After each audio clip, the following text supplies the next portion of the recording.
সেই টিউলিপ সিদ্দিকী যে কাজটি করেছেন, তিনি শেষ মুহূর্তে আজকে সোমবারে যখন এই ভিডিওটা আপনারা দেখছেন, ডক্টর ইউনূস যখন বিমানে চড়ে 4 দিনের জন্য যুক্তরাজ্যে আসছেন তার সফরের জন্য, একটা বেশ বড় রাজকীয় এবং আলোচিত সফরে, সেই সময় তিনি চ্যালেঞ্জ ছুড়ে দিয়েছেন ডক্টর ইউনূসকে। তিনি নিমন্ত্রণ জানিয়েছেন ব্রিটিশ পার্লামেন্ট হাউসে তার সাথে বসে মিসআন্ডারস্ট্যান্ডিং বা ভুল বুঝাবুঝির অবসান করতে। সেটা করতে গিয়ে যে কাজটা করেছেন টিউলিপ সিদ্দিকী এবং তার টিউলিপ সিদ্দিকের যে আইনজীবীরা আছেন, তারা ডক্টর ইউনূসকে একেবারে ওপেন একটা খোলা চিঠি দিয়েছেন, যেটা তারা পাঠিয়েছেনও তার লয়ার, এবং তিনি নিজে টুইটারে টুইট করেছেন এবং বিভিন্নভাবে তারা প্রতিষ্ঠিত করেছেন একটা উন্মুক্ত চ্যালেঞ্জ। সেই চ্যালেঞ্জে তিনি বলেছেন যে, টিউলিপ সিদ্দিকী বলেছেন যে, আমার সাথে বাংলাদেশে আমার কোনো ধরনের ব্যবসায়ী সম্পর্ক নেই, কিছুই নেই। আমি বাংলাদেশে রাজনীতি করি না, বাংলাদেশে আমার কোনো কেরিয়ার আমি গঠন করিনি, আমি এইখানে থাকি। হ্যাঁ, বাংলাদেশ আমার ডিপ টু মাই হার্ট, আমার হৃদয়ের অন্তরে আছে, কিন্তু সেটা শুধুমাত্র শুভেচ্ছা এবং ভালোবাসার জায়গায়, ব্যক্তির স্বার্থ আমার কোথাও কোনোভাবে সম্পৃক্ত না। এবং যুক্তরাজ্যের বাঙালি কমিউনিটির সাথে আমার নিজে একজন বাঙালি কমিউনিটির সদস্য হিসেবে, ব্রিটিশ বাঙালি হিসেবে তাদের সাথে আমার সেই ওয়ার্ম সম্পর্ক আছে বা সেই সম্পৃক্ততা আছে, সেই যোগসূত্র আছে, কিন্তু এর বাইরে বাংলাদেশ সরকারের এই সব কিছুর সাথে আমি নেই। সেই চিঠিতে তিনি বলেছেন যে, আপনারা আমার লয়ারের সাথে, আমার আইনজীবীদের সাথে কোনো যোগাযোগ করছেন না, ঢাকার র্যান্ডম ঠিকানায় কোন না কোন ঠিকানায় আপনারা বারবার নাকি শুনেছে আমার নামে চিঠি দিচ্ছেন এবং আমার নামে আপনারা বদনাম করছেন।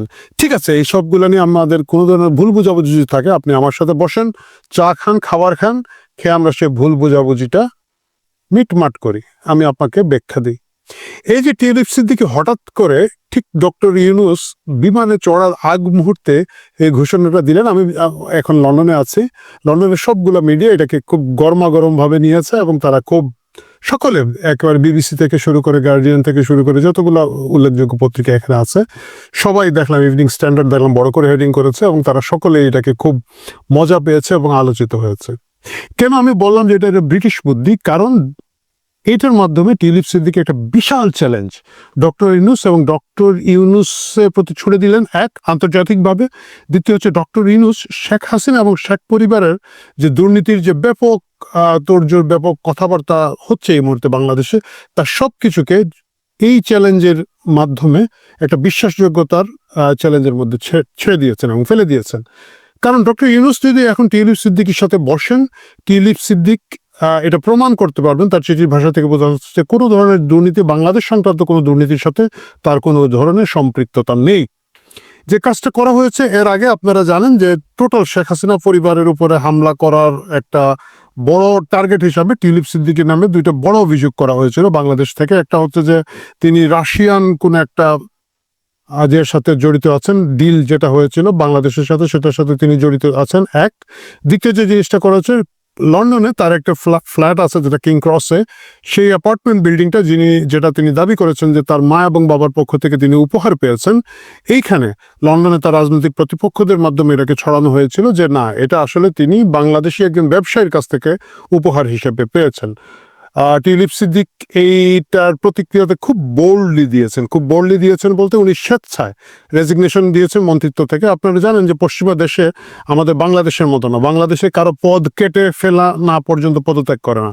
এখানে কিন্তু ন্যূনতম কোনো অভিযোগ উঠলে, চারিত্রিক নৈতিক স্খলন, কোনো ধরনের আর্থিক অসঙ্গতির কথা উঠলে তারা প্রথমে রেজিগনেশন দিয়ে দেন। টিউলিপ সিদ্দিকী বোল্ডলি রেজিগনেশন দিয়েছেন এবং শুধু তাই না, তিনি স্বেচ্ছায় নিজে থেকে উদ্যোগী হয়ে সরকারের এইখানকার যে দুদক আছে বা এখানকার যারা এই তদন্তগুলো করে থাকেন, সেই কমিটিকে বলেছেন যে আপনারা এটা তদন্ত করে আপনারা বিচার করে দিন।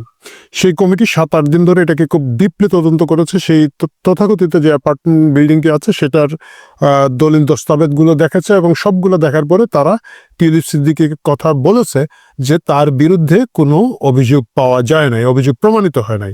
এটা বলা সত্ত্বেও টিউলিপ সিদ্দিক এখানে রেজিগনেশন দিয়েছেন এবং তিনি বলেছেন যে যদিও আমি নির্দোষ, কিন্তু এটা নিয়ে একটা এক্সট্রা কথাবার্তা হচ্ছে যেটা সরকারের জন্য অস্বস্তিকর।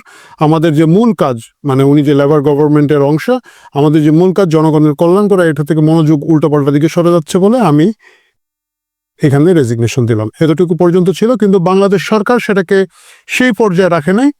তারা তার বিরুদ্ধে আরো মামলা করেছেন এবং তার বিরুদ্ধে ঢাকা আদালত থেকে ওয়ারেন্ট জারি করা হয়েছে। যদিও সেই ওয়ারেন্ট আসলে একজন ব্রিটিশ এমপির বিরুদ্ধে করা কতটুকু যুক্তিসঙ্গত বা কতটুকু সম্ভব সেটা পরের বিষয়, কিন্তু সেটা করা হয়েছে। এবং মজার ব্যাপার হচ্ছে সেটা যে করা হয়েছে অফিসিয়ালি কিন্তু এটা টিউলিপ সিদ্দিকীকে জানানো হয় নাই যে আপনার বিরুদ্ধে আদালতে সমন জারি আছে, আপনি বাংলাদেশে এসে উপস্থিত হন বা কিছুই করুন। এই জিনিসগুলো নিজে নিজে করা হচ্ছে। এগুলো আমাদের গ্রামাঞ্চলে হয়তো, আমাদের গ্রাম, আপনারা যারা জানেন বিচার ব্যবস্থা, এটা আমাদের মফস্বলে হয়, আমি জানি না নিশ্চয়ই ঢাকায় হয়। যেটা হয় কি, কারো নামে একটা সমন জারি করলে সেই সমনটা আদালত থেকে গায়েব করে দেয়, মানে প্রতিপক্ষ গায়েব করে দেয়, টাকা পয়সা খাইয়ে পেশকারের অফিসের কোনো পিয়ন টিয়নের কাছ থেকে এটা সরিয়ে রাখে। তারপরে দেখা যায় যে আদালত দেখে যে আরে আমি এখানে সমন জারি করলাম, উনি তো এসে হাজির হয়নি, দিয়ে দিল একটা ওয়ারেন্ট যে জোর করে ধরে নিয়ে আসো, পুলিশ ওকে গ্রেফতার করে ধরে নিয়ে আসো, তারপরে সেই ওয়ারেন্ট দিয়ে গিয়ে গ্রেফতার করা হয়। এই যে গ্রাম্য বুদ্ধির যে একটা প্যাচ, সেই প্যাচ দিয়ে ডক্টর ইউনূস এবং আসিফ নজরুল গং টিউলিপ সিদ্দিকের পিছনে লেগেছেন। তারা র্যান্ডম ঢাকায় কোথায় যেন একটা জায়গায় চিঠি পাঠান, টিউলিপ সিদ্দিকি বলেছেন যে আই হ্যাভ নো আইডিয়া কোথায় পাঠাচ্ছে, কার কাছে, কেন এই চিঠিগুলো পাঠায়, এবং আমি শুনেছি তারা আমাদের লয়ারের সাথে কোনোভাবে এঙ্গেজ হচ্ছে না। এর বিনিময়ে তিনি বলেছেন এ meeting mite also help clear up misunderstanding by the Anti-Corruption Commission in Dhaka that I have question to answer in relation to my mother's sister, the former Prime Minister of Bangladesh, Sheikh Hasina. I am a UK citizen born in London and representing the people of Hampstead and Highgate in Parliament for the last decade. গত এক দশক ধরে আমি এটা করছি। প্রিয় দর্শক, আপনাদের মনে রাখতে হবে টিউলিপ সিদ্দিক এই যে একটা বোল্ড মুভমেন্ট দিয়েছেন, এইটার প্রতিক্রিয়া কি হবে, কনসিকুয়েন্স কি হবে। প্রথম কথা হচ্ছে, আমি যেটা বুঝতে পেরেছি, ডক্টর ইউনূস আসলে বসবেন না। যদিও প্রটোকলে উসিলা দিবেন যে আমি একটা রাষ্ট্রপ্রধান, সরকার প্রধান, আমি কেমনে বসবো একজন ব্রিটিশ এমপির সাথে, কথা কিন্তু তা না। আমরা দেখেছি যদি পশ্চিমা দেশের কোনো ব্রিটিশ এমপি তো বা আমেরিকান এমপি তো অনেক বড় জিনিস, আরো ছোটখাটো পদাধিকারী কেউ গেল, বাংলাদেশে যারাই প্রধানমন্ত্রী, প্রধান উপদেষ্টা, ইভেন রাষ্ট্রপতি থাকেন, তারা অনেক সময় তাদেরকে সাথে কার্যালয়ে মিট করেন। এখানে টিউলিপ সিদ্দিকের সাথে তিনি এই কথা বলে এড়িয়ে যাবেন। এড়িয়ে যাওয়ার তাই স্বাভাবিক, কারণ তিনি আসলে এখানে কিছুই প্রমাণ করতে পারবেন না। পুরো জিনিসটাই আমরা সকলেই জানি যে টিউলিপ সিদ্দিকির যে আন্তর্জাতিক খ্যাতি, সেটাকে চ্যালেঞ্জ করার জন্য। কিন্তু টিউলিপ সিদ্দিকি যখন এটাকে বোল্ডলি মুভ করেছে, তার যে সুবিধাটা হচ্ছে, তিনি পুরো লাইমলাইটটা তার দিকে টেনে এনেছেন। ডক্টর ইউনূস 4 দিন এই দেশে থাকবেন। এই 4 দিন যতবারই তিনি মিডিয়ার ফেস করবেন, সংবাদপত্রের সাথে কথা বলার চেষ্টা করবেন, প্রত্যেকেই, কারণ এই দেশের ব্রিটিশ মিডিয়া তো অবশ্যই খুব কৌতূহল এবং আগ্রহ ভরে ব্রিটিশ এমপির বিষয়ক কথাবার্তাগুলো শুনতে চাবে, তাকে প্রশ্ন করবে। এবং তিনি যে অ্যাওয়ার্ড পাচ্ছেন, হারমোনি অ্যাওয়ার্ড পাচ্ছেন, বা অন্যান্য ব্রিটেন রাজ পরিবারের সাথে, ব্রিটিশ সরকারের বিভিন্ন শীর্ষস্থানীয় নেতাদের সাথে, এমনকি হয়তো প্রধানমন্ত্রীর সাথে বৈঠক করার তার কথা রয়েছে। এই জায়গাগুলো থেকে আসলে লাইমলাইটে চলে যাবে টিউলিপ সিদ্দিক ভার্সেস ডক্টর ইউনূসের দিকে। এতে গিয়ে টিউলিপ সিদ্দিক চোখে আঙ্গুল দিয়ে আন্তর্জাতিকভাবে প্রতিষ্ঠা করবেন, যদি ডক্টর ইউনূস তার সাথে মিট না করেন, যে দেখো আমি যে নির্দোষ, এই যে দেখো আমি এই চিঠিটা দিয়েছিলাম, আমি বলেছিলাম মিসআন্ডারস্ট্যান্ডিং কিছু থাকলে, ভুল বুঝাবুঝি থাকলে সেটা আমরা মিটিয়ে ফেলতে চাই। তিনি আমাকে ফেস করেন নাই, এবং এটা যে ফেস করেন নাই, সবচেয়ে মজার ব্যাপার হচ্ছে ডক্টর ইউনূস যদি ফেস নাও করে থাকেন, ডক্টর ইউনূস যদি কাউন্টার কিছু করতে চান, আমার কাছে মনে হয় যে ডক্টর আব্দুল মোমেন, দুর্নীতি দমন কমিশন দুদকের যিনি কি বলা যায় চেয়ারম্যান, দুদকের চেয়ারম্যান সাহেব আছেন, তিনি ডক্টর ইউনূসের সাথে সফরসঙ্গী যাচ্ছেন। তিনি কিন্তু চাইলে দুদক চেয়ারম্যান ডক্টর আব্দুল মোমেনকে ওখানে পাঠিয়ে দিতে পারেন, যে ঠিক আছে আপনি আব্দুল মোমেনের সাথে বসেন।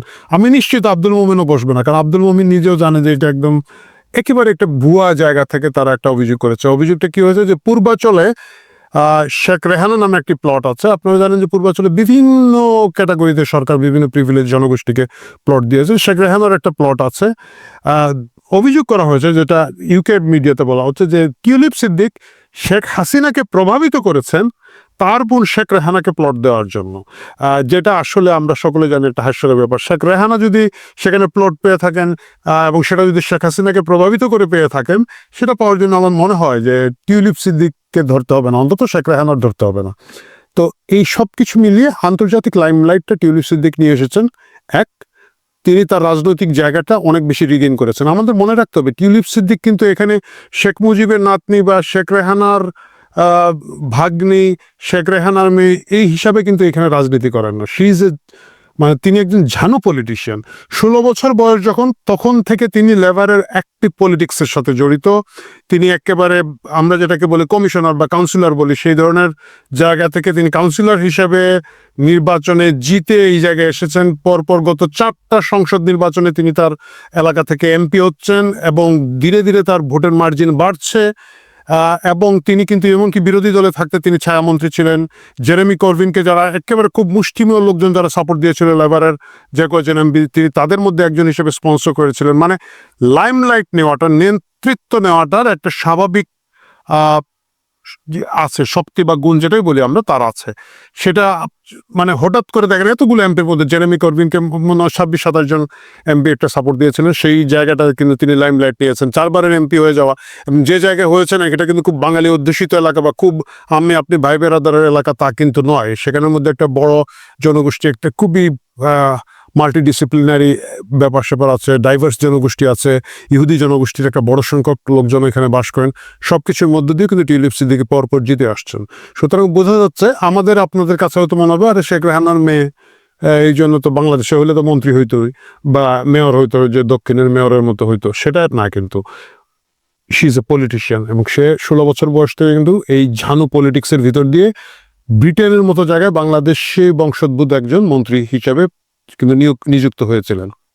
সেই টিউলিপ সিদ্দিকী যখন এই খেলাটা খেললেন, এইটা ডক্টর ইউনূসের বিশ্বাসযোগ্যতার ভিতকে অনেকখানি নাড়িয়ে দেবে। আমার কাছে কেন যেন মনে হচ্ছে ডক্টর ইউনূস যদি এই খবর আগে পেতেন তাহলে হয়তো হারমোনি অ্যাওয়ার্ড নেওয়ার জন্য উনি নাও আসতে পারতেন।